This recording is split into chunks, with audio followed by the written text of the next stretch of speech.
gone from being like completely Do slow. you want to, as you're just struggling, do you want to come down here?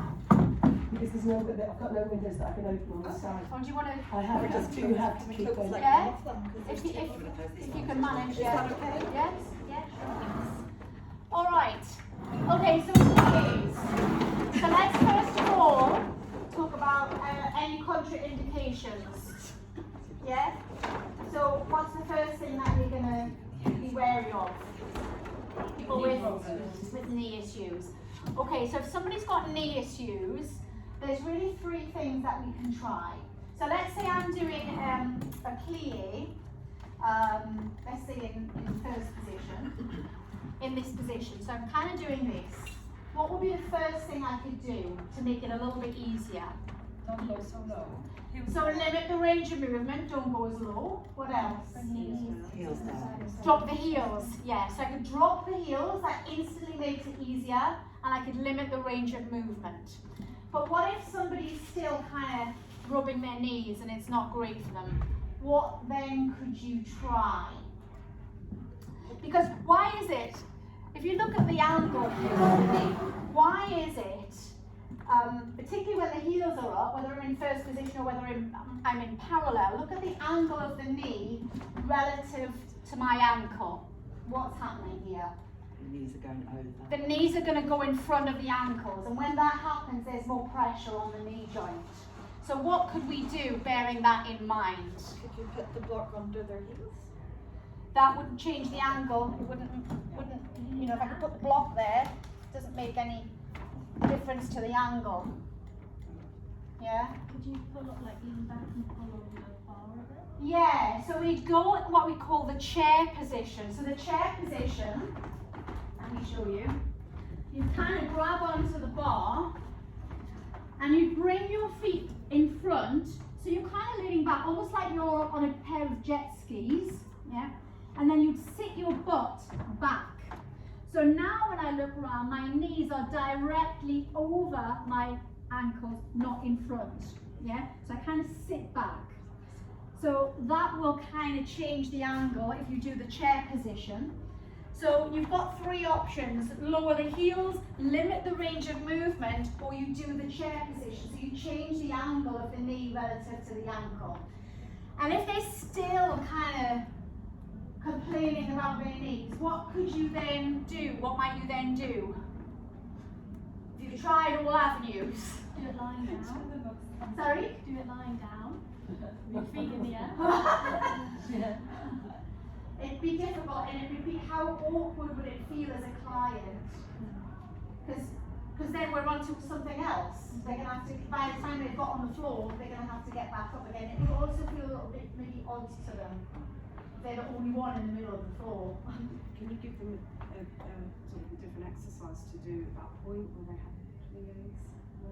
You could, but think of the amount of plies or lunges or knee bends in a typical bar class. You're almost going to be teaching a different routine, and it's hard enough to teach this one. Never mind, yeah. So with that in mind, what might you advise? More of a squat. I don't know. Do Pilates instead. Yeah, it's probably not the class for them. Yeah, there's excessive knee bending, and it's too much to constantly give somebody a completely different exercise. It's just not for them. In my experience, for those with knee issues, if they're minor knee issues, it's really what I found with my hand very beneficial, because obviously the more you're working the quads, the stronger the quads are. You know, it acts as a shock absorber for the knee. So what I found with minor knee issues is that actually their knees get better. But if they've got major knee stuff going on, I mean, they probably wouldn't end up in a bar class anyway, but if they did, it's not the class for them. Yeah? Okay. So let's break down then. So that's the contraindication. Can you think of anything else? Any other contraindications? Hip problems? So hip problems. Okay. What kind of? I'm thinking more about the leg extensions probably. Okay. All right. Well, what about if I did a plie in second or first, as in I'm in turnout now, as opposed to sort of parallel? What have you got to be wary of when you're in external rotation? Clients who suffer from problems? Well, that will definitely be an issue if somebody's got, you know, a sprain or. But in terms of turnout, Pelvis? Knock knees. Sciatica nerve issue? yeah, sciatica. Yeah, so if they've got sciatica, then we may want to avoid the turnout because it can exacerbate any existing problem. So if somebody's got sciatica or if it's playing up that week, then we just have them in parallel. So if you're doing a plie in second, we just do more of a squat instead and keep them in a parallel position. Yeah? Okay, so let's break down the plies then. So let's go sideways onto the bar, and I want you to grab your cushion. Yeah? Let's face this way. And just hold on to the cushion for now in your hands. So let's go into a parallel position, feet are together. And then I just want you, without sticking your butt out, without leaning forwards, I just want you to bend your knees. So it's like you're sliding down that wall. So just tell me what you feel. A couple of things maybe. Calves? You feel the stretch, yeah, down in your Achilles right here. You feel that pull there? Yeah, feel a little bit in the quads. Yeah, so stay there and bend as deep as you can without sticking your butt out. So on a scale of 1 to 10, 10 being very intense, 1 being you can't feel anything in the quads at all, 5 is kind of mare's average. What kind of number would you say? 5, yeah, relatively low. Stay there. Without changing the height of your head, just raise your heels up. Without changing the height, yeah, raise your heels as high as you can. And then give it a number now. A little bit more. Then place the cushion in between your groin, right up your pubic bone. Yeah. Now, not only do I want you to use your inner thighs to squeeze this, but I want you to squeeze your sit bones as well. So you've got your glute, no tilting, so you're still in neutral. So you've got your inner thighs and your glutes. So by adding in a prop, usually we add in those squishy balls, you've got kind of more muscles. You've got 4 muscles for the price of 2. So instead of the quads and the calves, you've now got the inner thighs and you've got your glutes because you're squeezing your sit bones. Yeah? And now what's the number? Yeah, and then release. We love a prop. Clients love props. You can see how hard they're working, especially if you've got those squishy 7-inch or 9-inch balls, because you can see that ball's about to burst or it's still kind of squishy. Yeah? And it's instant feedback for them to press against. Okay?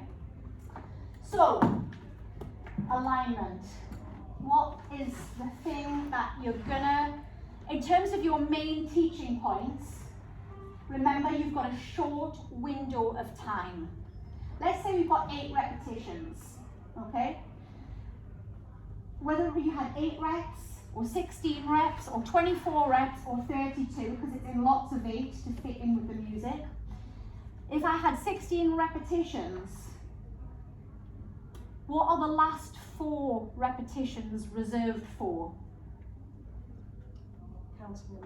Counting down, yeah? If I've got 32 repetitions of something, what are the last 4 reserved for? It doesn't matter how many repetitions you've got, okay? So if we've got 8 repetitions and we know 4 of those we're counting down, that means you've only got 4 repetitions to get in your information, whether that's alignment cues, breath cues, a modification. It's a very short window of time. So you've really got to prioritize what you're going to say. Yeah, and when you do say it, it's got to be in little bite-sized chunks. You haven't got time for a full sentence. It's very, very short. And that's what the pressure is on. Yeah, you've got the pressure of time. So what can go wrong? Because if you work out what can go wrong, that's what your teaching points are going to be, to avoid them leaning forward or whatever. So if I'm doing a plie in parallel, what's the thing that you're going to be looking out for? Sticking the bottom out, leaning forward. Yeah. So how might you get around that? What kind of things are you going to say? What kind of teaching points might you say? So imagine you're going down a wall, so you're in battement, something in front encouraging holding you still. Yeah, so we can use imagery, like you're sliding down a wall. Sometimes we say, like you're sandwiched between two panes of glass, or like you're the, slice of toast in a toaster. You can't lean forward. So you can use imagery, and that's for the visual learners. How else, if you've got visual learners, how else might you use imagery in a different way, rather than saying toast in a toaster or sandwich between two panes of glass or sliding down that imaginary wall? What could you say for those visual learners that might help them to understand not to lean forwards, because that's what you're trying to avoid. Your head up high. So they are words, Oh, yeah. yeah? So thinking about visual learners, they're learning because either you're saying imagery, Demonstration. yeah, what, don't stick your butt out. Just show them what can go wrong. We want to be like this, not like this, yeah? So the visual learners. For the auditory learners, it's going to be words. Do not stick your butt out. Keep your back straight. So what else can go wrong then? Apart from sticking the butt out, that's in parallel. 10 shoulders. Okay. So let's say we're doing let's say we're doing the pulses. This is when people start to shake and they start to burn. So what do you think might happen to their posture if they're doing this? Yeah, they start to look down. Remember, the body follows where the eyes go. So as soon as they look down, the head follows. And then as the head follows, the shoulders start to do this. Yeah? So you want to kind of correct that. So can you remember what I said? I did it in a specific order for the alignment cues. Eyes to eye lines forward. Yes, that was the first thing. We literally work down the body in a logical order. Eyes at eye level, because people are doing this. We don't want to say eyes up, because if somebody's already there, we don't want them up here. So eyes at eye level, then chin, not up, parallel. Yeah. Chin parallel. Collarbones wide, or you could say chest open, or you could say shoulders back. Do you notice there are only 2 words? Collarbones wide, chest open, shoulders back. Bite-sized chunks, not a whole sentence, you're not going to have time. Yeah? Eyes eye level, chin parallel, 2 words. Collarbones wide, Tummy comes in. core engaged. Core engaged. Yeah? I'm videoing this for you, so I can airdrop what you've missed. Oh, thank you. Yeah? Oh, you're joking. Oh, I paid. What, and like how stressful? Stressful. I don't get it. I paid for 2 hours until 10:30. So I think you'll have to challenge it. Yeah. You'll have to challenge that. So sorry. That's alright, don't worry. You're not missing out. You're getting the learning. Core engage and no, we don't want to tuck under. No. Okay. Because that would be that. You don't. Okay. We want to be in Neutral. pelvis neutral or neutral pelvis. Yeah. Eyes eye level, chin parallel, collarbones wide, chest open, shoulders back. Any of those. Core engaged, pelvis neutral. That's the order to get them in correct alignment. So it's a process. We can also then add something else. If they've got a prop, if they've got a ball in there, we want to add in some more teaching points. Squeeze the ball so they get that inner thighs. Sit bones engaged. So there's no tucking. Yeah? Okay. If they're shaking and if they're burning, apart from losing that posture, what else is going to happen, do you think? That's right. What else is going to happen? If they're shaking and burning and they're starting to lose the posture, what else might you find they start to do? Shorten the waist, maybe. I mean, they might do. Roll out. Holding their breath. Yeah. They'll start holding their breath or breathing incorrectly. Okay? So we want to remind them how to breathe. Now, can you remember how I did that? So that is using imagery. Yeah? Blowing out the candle, blowing a whistle, whatever you want to do, imagery for the visual learners in the room. I actually said the words exhale down, inhale up. So you're cueing the breath with the movement. Yeah? And the other thing, which is universal language, it doesn't matter which language you speak, and this is the single cue out of all of them that prompts people to breathe, and it doesn't require any words. Shh, shh, shh, shh. Doesn't matter what language you speak, everybody can understand that. And as soon as you start doing that, it kind of reminds people, because beginners will hold their breath. So whatever you can do, exhale down, inhale up, blowing out the candle, making the shh, shh noise as long as they keep breathing. That's the main thing, okay? Contraindications for whether you're in first position or whether you're in second position, you're in turnout. So remember, this is sciatica problems, so you'd have them in parallel. But what can go wrong in this position? Let's say I'm doing plie in second. So instead of leaning forward, we talked about that. What can happen now as I bend? Yeah, knees roll in. Knees roll in and the feet roll in. So the knees are tracking forward while the feet are tracking over there. Point in the direction of the toes. Yeah, so ideally the knee is in alignment with what? The knee is kind of tracking with that second toe. But you haven't got time to say that. You know, keep your knee in line with the second toe is a big mouthful. Yeah. So you can kind of say knees wide and little toe down, because that's what happens. The little toe comes off the floor. Okay? Knees wide, little toe down.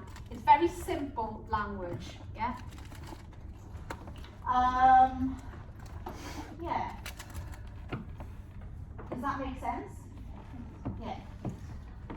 Okay. We're going to do the chair position. Okay.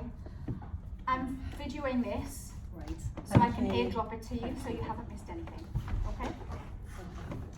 So what we're going to try is chair position. Use some music. Absolutely. And we're going to do the BarreConcept formula. Now, do you know the formula? Are you aware of it? Yeah?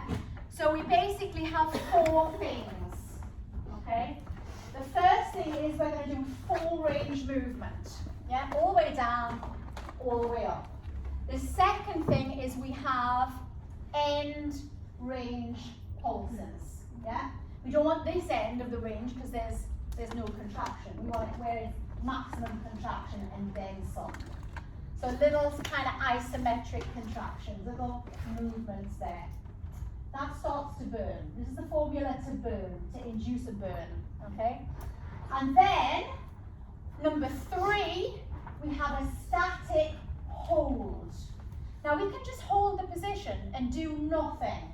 But while the music's going, you know, you want to kind of move to the music. So in that static hold, we have plus something spicy. Yeah? So we add some spicy, whether that's a pelvic tilt, whether that's, you know, some releves, whatever it is. Is it in our manuals? I think it is, but you'll know it in no uncertain terms. That's the course. But yes, you can write it down. So it's full range movement, all the way up, all the way down. End range pulses is number 2. Number 3 is a static hold. So that's where you add in the spice. And number 4, because you've burned, you're then going to stretch, yeah? Whichever muscle you've been working. So you get rid of that lactic acid, yeah? And that's basically the formula to burn, okay? We like burning. People pay for pain, good pain. They want to feel like they've got their money's worth. Okay, that's why people come to Barre. So let's let's come into the chair position, and what I would like you to do, just to get into the correct position, shoulder width apart of the hands, then step your feet fairly close to the floor, to the edge rather, and you're kind of going to lean back like you're on a jet ski, and then you're going to stick your butt right out like you're sitting on an imaginary chair behind you. Then I just want you to have a look to make sure that your knees are directly above your ankles, not in front of them and not too far behind either, okay, so that you know you're in the right position, okay? And we just get elbows are straight, and you want a neutral pelvis, so stick your tailbone out a little, and your core is engaged, your eyes are eye level, your chin is parallel.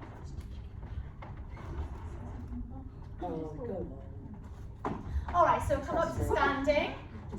Stay leaning back, because we're going to be, no, don't bend the knees though, just, you're in the jet ski position, elbows are straight, your elbows stay straight, yeah, okay?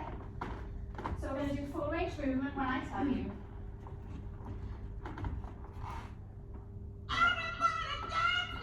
So eyes are eye level, chin parallel, core engaged, pelvis in neutral. Your feet right up here. Lean back. Not yet. Look straight ahead. Getting ready for full range. In 4, 3, 2. Bending down and up. Down and up. Exhale down. Inhale up. Blow up the candle in through the nose. Down and up. The elbows straight. Keep leaning back. Sitting on that imaginary chair behind you. Down and up. Exhale and up. Down and up. Shh. Shh. 3 more. 2 more. On the next one, stay down. 1 in here, 1 in here. Down. Down. Eyes to eye level, chin parallel, core engaged, pelvis neutral. Blowing out that candle. 4, 3, 2. Hold it in here. Pelvic tilt. Tuck. Release. Tuck. Release. Exhale. Inhale. Keep going. If it's too much, don't make it see. We can always have a breather. 2 more. Double time tuck. And blow out the candle. Let me hear you breathe. Shoulder level, core engaged. In more. Bend as deep as you can. Rest if you need to. Hold it here. Heels up. Elevate up and down. Heels up, heels down. Elbows straight. Where's your eyes? Keep your head at the same height. Up and down. Up and down. Up and down. Last 8, you can do it. Heels up, heels down. Come on. Shh. Let me hear you breathe. Where are your eyes? Core engaged. 4 more. 3, 2. And release and stretch out those quads. Hold on. Do you feel it?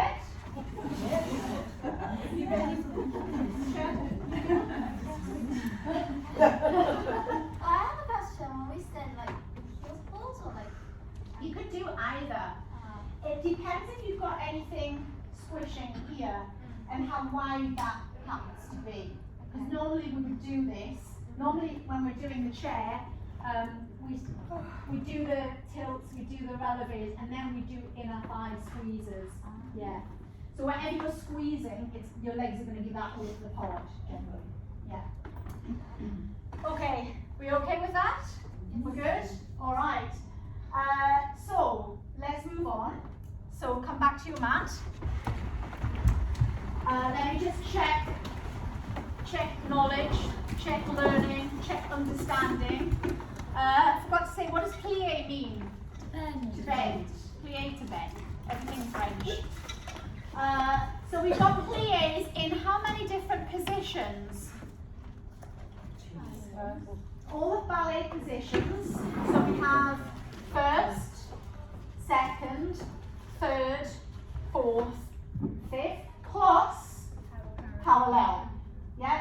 So there's 6 positions. positions of the feet, effectively. The ballet 5 positions plus parallel. For a bar class, we tend not to use 3rd, which is here. And we also tend not to use 5th. And the reason we tend not to use 5th is because a lot of people have poor turnout. And when you ask someone to put, their foot to their opposite toe, they often stick their butt out. Then when you tuck them under, they kind of bend their knees. So we tend to use more 1st, 2nd, 4th, as well as parallel. We tend not to use 3rd and 5th, but of course you can. Depends who you're teaching a room of dancers or not. Okay. So we've got 6 positions effectively. Give me the contraindications. Knees. 3 things that we can do to limit Range of movement. the range of movement. Lower the heels and so the chair position, so the angle, so the knees over the ankle, not in front of it. Yeah, and if it's still got knee problems, like you said, go to Pilates. Yeah, it's not for them. The other contraindication was the turnout, sciatica. Yeah, they're going to be in parallel instead. They're the main ones, apart from ankles. If there's any ankle injuries, and that will depend on their range of movement. Generally, if they've got an ankle injury, they probably won't end up in a bar class anyway. Right, alignment cues. Talk to me. Starting with the eyes out, chin parallel, 2 words. Collarbones wide or chest open. Yeah, chest open, shoulders back. Core engaged, pelvis neutral, and then we can add in squeeze the ball, squeeze the sit bones if they're using the props. Okay. Breath cues. Blow out the candle. Exhale down, inhale. And the noise. Yeah, the noise itself.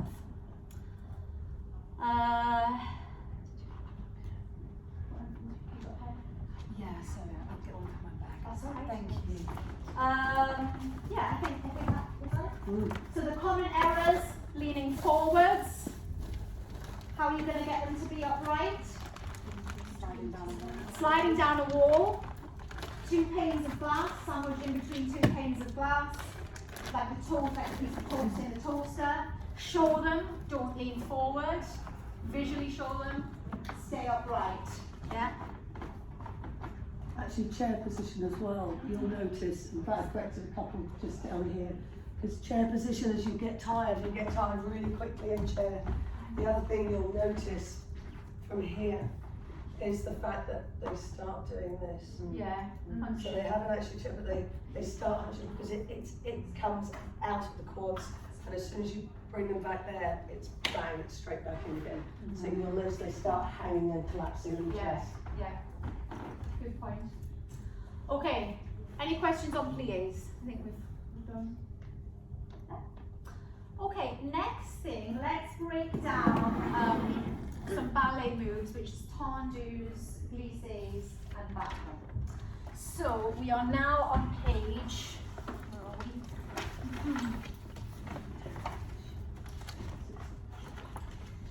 34. Yeah. Page 34. So these are sort of key exercises, ballet exercises at the bar. So tendu means to stretch. What are we stretching? We're stretching the foot. So you have to remember things like tendu, yeah, which is kind of this movement where your big toe is on the floor, or glissade. These are traditional ballet movements to strengthen primarily the feet. Because a dancer, in preparation for a dancer to go on point, on their block shoes, okay? So tendu, the big toe is going to stay on the floor. So we're just going to do 3 positions, which is in front. And we're kind of going through the ball of the foot onto the toe, through the ball of the foot and close, second position, and derriere, which is behind. So what I want you to think about, whichever movement you're doing, particularly out to the side or behind, you've got to imagine those headlamps on the hip bones staying shining forward. So when you take the leg out behind, depending on the turnout, if somebody's got poor external rotation, they can start to do this and rotate those hips. Yeah, hips have got to be square. So if somebody's got poor turnout, then what you kind of want them to do is maybe not take it directly behind, but more maybe out to the side a little, so that they can kind of get as much rotation as possible. And I just forgot to say about the plie. The plie in second, we were talking about the alignment, weren't we? So knees out wide, little toe down. If somebody hasn't got that turnout, yeah, and you're saying knees out wide, little toe down, but they can't because that is their limit. How are you then going to correct that? Yeah, they've just got to bring the feet in. Yeah, so they're not as wide. And I have heard quite a few bar teachers say if you keep coming to bar, your turnout will improve. It probably won't. Yeah. Their strength will improve, their flexibility will improve, their stamina will improve, but turnout is largely determined by now. Yeah. And if they haven't got it now, I mean, you might get a smidgen, but it's going to be very minimal. Yeah, they might get a little bit more. If they've done ballet as a child and they've just lost that, then it can come back. But if they've never had it as a child, it's kind of highly unlikely they're going to get much improvement. So just sort of be careful of what you say in that respect. Okay, so let's stand up, let's come to the bar. Let's practice our tendus.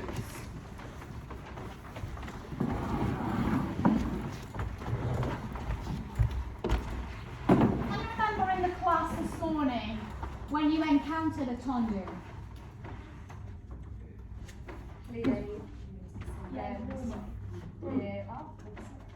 Oh, that was a passing, yes. Yeah, it wasn't actually at the bar. In the warm-up. It was in the warm-up. We did plie, tendu, plie, yeah? We did that in the warm-up. We're kind of warming up the feet already. So in terms of at the bar, we tend not to do it as just a standalone exercise, but of course you can. It tends to be part of something else, maybe tendu, plie, tendu, close, something like that. It tends to be in a combination of them. We're just going to dissect the exercise itself. So I want you to make a small V.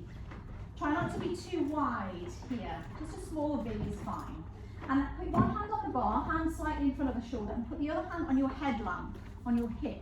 Make sure there's no rotation of the hips away from the bar. So you can follow this line anyway. You can follow a line. If I put my big toe on one of those floorboards, I can kind of just draw a straight line and then back. Okay. So we're going to go forward, straight in front of you. So the foot goes forward. So you're on the big toe, outside leg, outside leg. Yeah. Then kind of bring that ball of the foot down, and then it comes back together. So it's a fairly quick movement, but I'm showing you slowly because I'm showing you going through the ball of the foot onto the tip of the big toe, through the ball of the foot and down. But it's done fairly quickly. Yes. Keeping those hips nice and still. The kneecaps are pulled up, so you're not bending the knee at all. Yes. Let's take that leg out to the side. Now again, if your turnout isn't very good, don't take it directly out to the side. Take it slightly forwards, because what you must be conscious of when you're going out to the side is that the heel doesn't disappear behind you.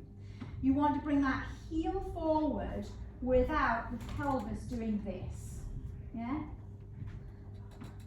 Okay, so let's have a look out to the side. So keep your hips aligned. Yeah?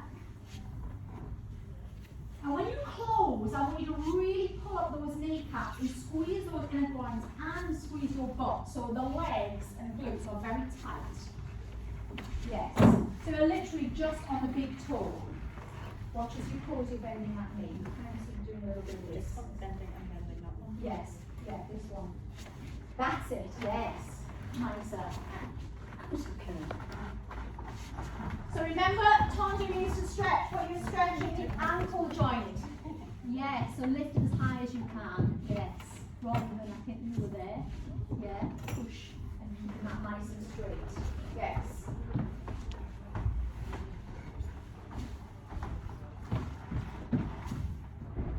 Yes.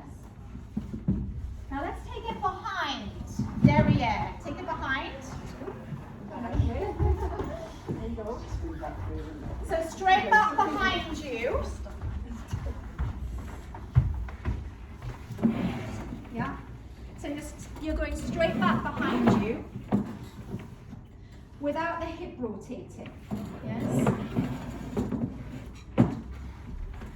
So looking straight ahead, your hips are square, your shoulders are square. If you feel your pelvis is being dragged back, then move the leg, not directly behind you, but slightly out to the side. Yes. The knees are straight. The tailbone is almost tucked under, but not. So your butt is tight. Your hips are forward. Your kneecaps are pulled up. So the leg is fully tight. Keep that big toe on the floor. And really extend the ankle joint. Yes? Lovely. So the big toe, just the tip of the big toe. Kneecaps pulled up, ribs in tight. Zip up that tight pair of jeans. Glutes tight, kneecaps pulled up. Yes. And release. I don't know what the kneecaps pulled up means. I just don't So do anything. instead, Squeeze here. so If you stand, relax these. Yeah. Your kneecaps tend to form. Now squeeze this.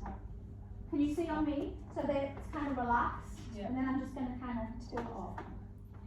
As opposed to soft. Actually, you So can if I was like that, can you see there? Yeah. And I'm going to pull. Can you see the difference between that, Yes. relaxing, and pulling it up? Yeah. Can you see? Yeah. Yeah. Just kind of tensing your quads to straighten Yes. your knee. The quads. Yes. Yes. Yeah. That's what we mean. Yeah. It's almost engaging the lower quads. Just Yeah. over. Yes. Yeah. And Yeah. it tightens them up. Yeah. All right. We okay with tendus? Great. So let's move on to glissade. Just stay where you are. So glissade means to what? To glide. Yes. Think of glissade, which starts as GLI. Glissade, it's the same. Glide. GLI. The difference between a tendu and a glissade is 2 inches. Yeah. So your tendu, your big toe is going to stay on the floor, and the glissade, it's going to come 2 inches off. Yeah. I tend to teach this in 4 movements in a bar class. The reason is, this is what I often see. It's what I call a lazy foot. It looks like this. You see? There's no life in the foot. Yeah? So I tend to teach it in 4 movements. 1, you're going to the tendu. 2 is the lift. 3, you're back to the tendu. And 4, really pulling up those inner thighs, glutes, quads. So it kind of looks like 4 movements. 1, 2, 3, even 3 movements. 1, 2, 3. 1, 2, 3. 1, 2, 3. So you're going through the tendu, up, down, in. It's quite, and you're pushing through the ball of the foot. It's almost like an emergency stop. Otherwise, you're up here and you're on the way to a battement. So it's like, put the brakes on. Put the brakes on. So you're not, yeah, not too high. Yeah, so let's try it to the front. So the front is always easier. So outside leg is the working leg, always. Too high, too high, too high. What are you doing about one there? 2 inches, yeah? There, literally that. Literally, as soon as it comes off the floor, put the brakes on. And if, let's try out to the side, bearing in mind the headlamps, and you should hear a distinct noise like this. 1, 2, 3, 1, 2, 3, 1, 2, 3. And I just teach it that way to stop people doing 1, 2 lazy foot. Yeah? Butt tight, quads pulled up. Really squeeze those inner thighs. So at this point here, you want really squeezing those adductors and glutes. Yeah?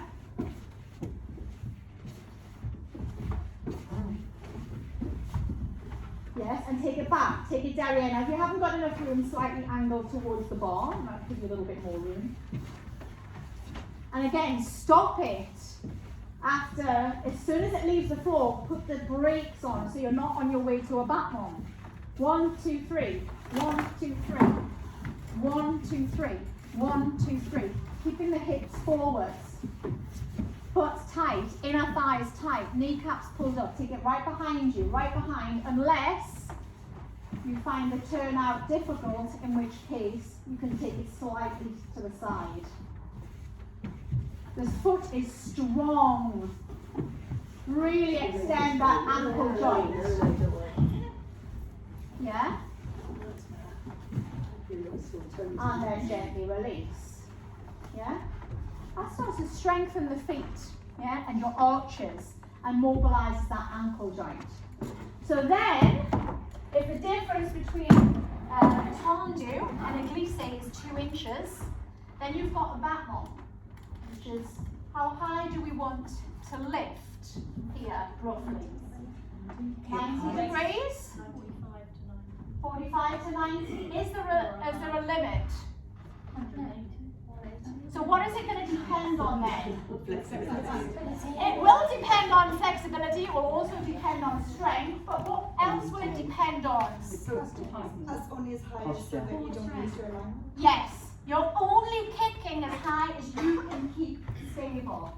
Yeah, because people often will lean back, they'll bend their knee, all sorts of faults can occur. So we're only lifting as high as we can keep that absolute still posture and a neutral pelvis as far as we can to the front and to the side, not to the back. That's something different. We'll come to that in a sec.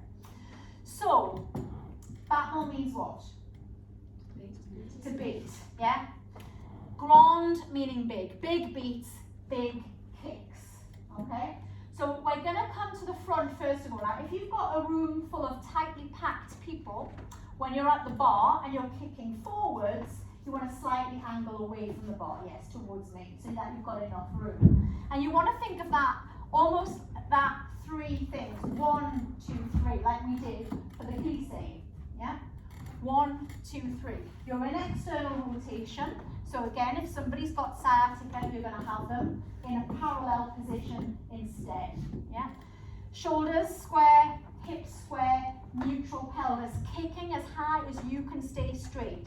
So when the foot goes forward, the common errors are bending the opposite knee, leaning back, and sometimes leaning forward. So they've got to keep stable and upright. So let's turn around and face the other direction, and let's try the plie. So you might want to angle yourself slightly away from the bar towards the centre of the room, so you've got enough room to kick that outside leg. So let's bring our arm to second position. And we're in first position, here we're in external rotation. Zip up that tight pair of jeans, soften the belly button. Outside leg, staying tall. 1, 2, 3, off you go. 1, go through the tendu, and then when you close, inner thighs. Pull up the kneecaps, quads, glutes. Really tight, really sharp.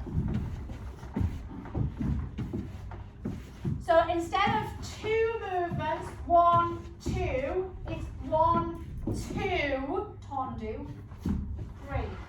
Snapshot, sharp, tight, glutes, quads, inner thighs. Knee straight. Keep that leg turned out. Yes? How does it work?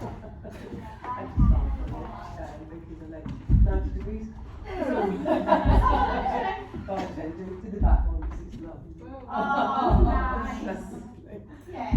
I'm just like this, all my little bendy toy. Okay, that feel okay? Take it out to the side. À la seconde. So again, what you must remember, what is going to be the common mistake here? So when we go to the front, it can be the opposite knee bending, either leaning forward, hunching the back. But when we go to the side, what do you think is going to happen? the first thing that's going to happen is they'll internally rotate the leg. The pelvis and the butt will stick out. The other thing is they'll do this. So, pulling away. So this hip should be directly over. So if I took my hands off the bar, I can stay there. If I took my hands off the bar now, I wouldn't be able to. Okay, so you mustn't pull on the bar. Your hand it's just for balance. It's a very light hold. Okay. So this is where what are we working here? By the way, which muscles? So we're going out to the side. Quads. So if we lift the leg up, yeah. So we got quads, hip flexors, yeah. We've got maybe a little bit of stretch on the hammies, but in terms of strength, it's quads and hip flexors, yeah. Now the leg is in external rotation, so we've got all of those external rotators of the legs, piriformis, obturator, yeah. Your gemelli, inferior and superior. You've got all of those external rotators and the quads and the hip flexors stretch on the hamstring. What else have we got going on? External obliques. Glutes. Yes, we got the core. Which glutes? Which leg? The standing leg. That left glute has got to work really hard, yeah, to stabilise you. Otherwise you'll be over here somewhere pulling away from the bar. So that left glute has got to tense up, yeah. External rotators, quads, hip flexors, hammies are held on a stretch. Core is helping us to stay still. Yeah.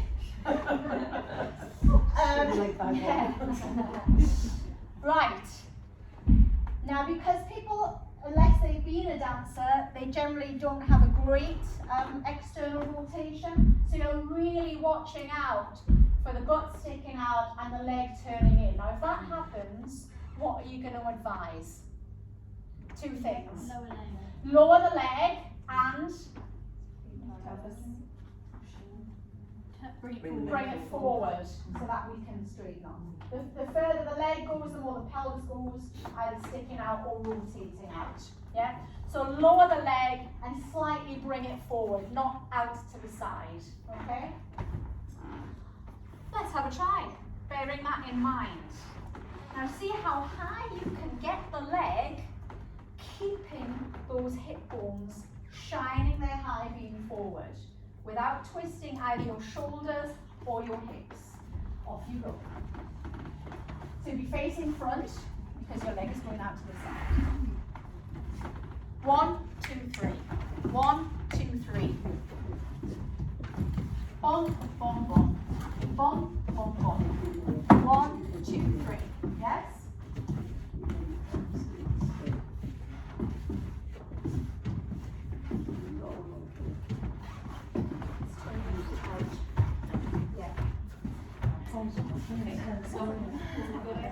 Stop.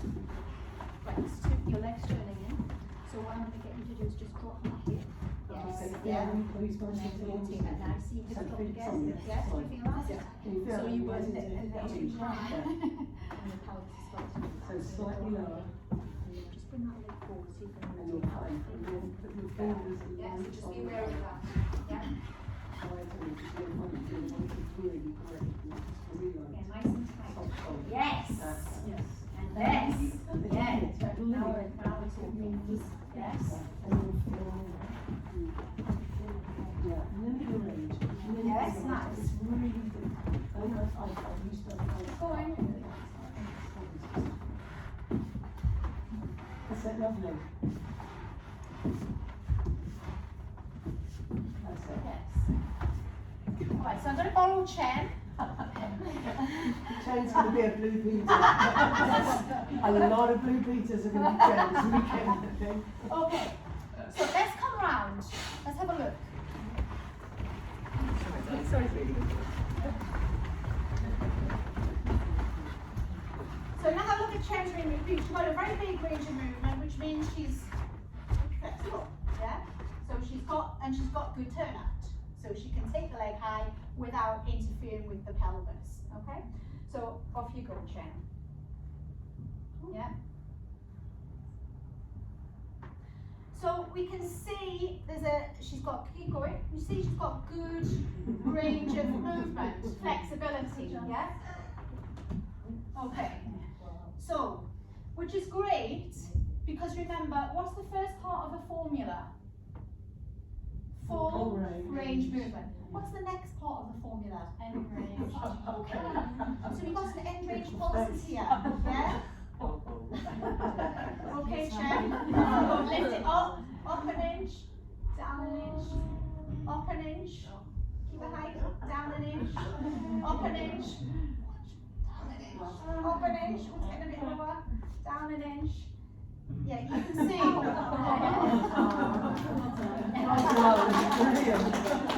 Okay.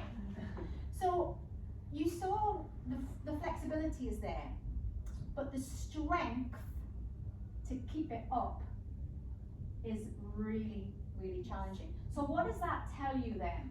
Okay, what is actually in a full range movement? Yes, we talked about those muscles, the quads, the hip flexors, external rotators, etc. But what is really taking the leg up? Momentum as well. And you saw that when we took out the momentum, the leg was starting to go. Because you've got to be very strong in the quads and the external rotators and the hip flexors to keep that leg up as high as Chen was lifting it. Yeah. So whilst clients are quite happy to do full range movement, the end range is what's going to get them. Yeah. So, thank you, Chen. Well done. All right, good. Okay. So let's say we've got a static hold. We'll borrow Chen again. So let's just take the leg out to hip height. So we've done, let's say, full range movement. Now we've done some end range pulses. So the next thing in the formula is the static hold. That's number 3. So yes, we can just hold it, but we want to kind of keep moving, which means we're not going to lift the leg, we're not going to lower the leg. The leg's going to stay here. But what spice could we add?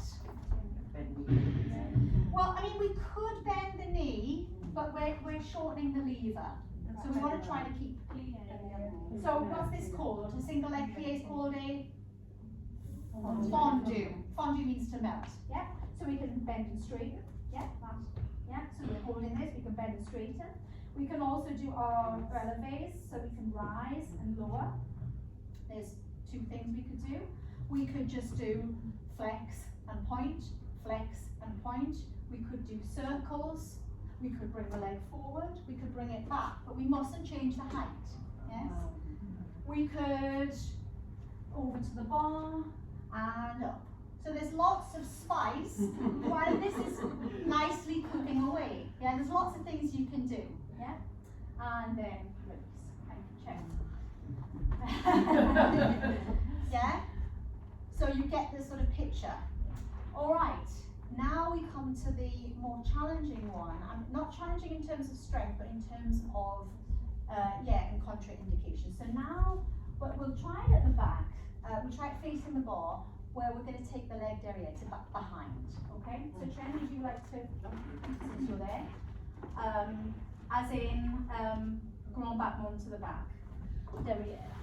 So let's take that leg out behind. 1, 2, 3. Yes. Okay, hold it. Okay. What's going on with the pelvis, hips, and lumbar spine? So what position is the pelvis in? It's rotating. We've got pelvic rotation, quite a big rotation. The lumbar spine is in what position? So flexion is contraction. So the lumbar spine is already in extension. We've got that natural lumbar curve, but this is known as hyperextension. So the lumbar spine is in hyperextension. We've got rotation of the pelvis. And what does that mean if you've got back problems? You've had a disc problem. What does that mean? That could mean, thanks Jen. That could mean pain. Because if somebody's got any kind of back problem, particularly disc problems, what's the safest position for the spine? Neutral. We certainly don't want any hyperextension of the lumbar spine and put more pressure on the disc, and we don't want any rotation of the pelvis, okay? It's physically impossible to do a grand battement derrière to the back without that happening, okay? So what would you do then if somebody had a back problem or a disc problem? And you maybe put this movement into your class, what are you going to do? Yes, so they're going to have to lean forwards, yeah? So if they're doing it sideways on, they might have to do one. And it's provided that this position is also okay for their back. You might have them have one hand here, and they're still going to have quite a small range of movement, because if they're going to lift higher, the same thing is going to happen, okay? So there's your glissade, where you can keep the hips, yeah? As it starts to go up, you're going to get this happening. So you have to drop something down so that you can get a little higher, whether that's facing the bar. That would be your modified version, yeah? But they still got to limit the range of movement in order to keep a stable spine, to keep as neutral a spine as possible, okay? So let's say, who teaches Pilates here? Okay, so let's say your Pilates class are coming to Barre, and you've probably drummed into them, you know, whenever they're doing particularly ab exercise, they shouldn't feel it in the back, okay? But where are they going to feel it? They're going to feel it in the back. They're going to feel it in the glute, yeah? In your quadratus lumborum, yeah? You're also going to feel a little bit in the hamstring. So basically, this leg is going to filter right through to the lower back. Now, if they're your clients and it's being drummed into them, you shouldn't feel stuff in your back. They are going to feel it in their back. And if you haven't told them this, what do you think is going to start happening when they're mid-movement? And it dawns on them, I'm starting to feel it here. They get concerned, they get worried. Yeah, and what they start doing is they start kind of often looking around to see if anybody else is kind of in the same boat. Or they might start touching the area because they're not sure. So for you as a teacher, you're almost anticipating what they're going to think before they even think it. Yeah? So you are going to say something like, you will feel this in the lower back because it's working those muscles. Yeah? And that is not wrong. However, if it feels more than muscular effort, if it feels like a pain, a strain, or a niggle, or even if you don't know the difference, do the modified version, yeah, and keep your leg fairly low, yeah. Otherwise, they're going to think something's wrong, and they're going to be a little bit concerned, yeah. That makes sense? Let's try it to the back. So let's have both hands on the bar, facing the bar. Yeah. So put your feet in a small first position. Fingertips on the bar, step in close. Yeah. And you're going to try to take whichever leg you want out behind you. 1, 2, 3, nice and strong. And you will have momentum here, remember? It's full range. And so whilst your hips will rotate, that's fine. Get your leg as high as you can. What you mustn't rotate is your shoulders. You don't want to be doing this. And the shoulders twist. The shoulders are still. The hip will twist, not the shoulders. Yeah? So if you feel your shoulders going, then maybe you're lifting too high. Try not to lean forwards too much as you lift the leg. So you don't want some kind of seesaw action. But nice and quick. 1, 2, 3. 1, 2, 3. 1, 2, 3. 1, 2, 3. Exhale, lift, blowing out the candle. Inhale as you lower.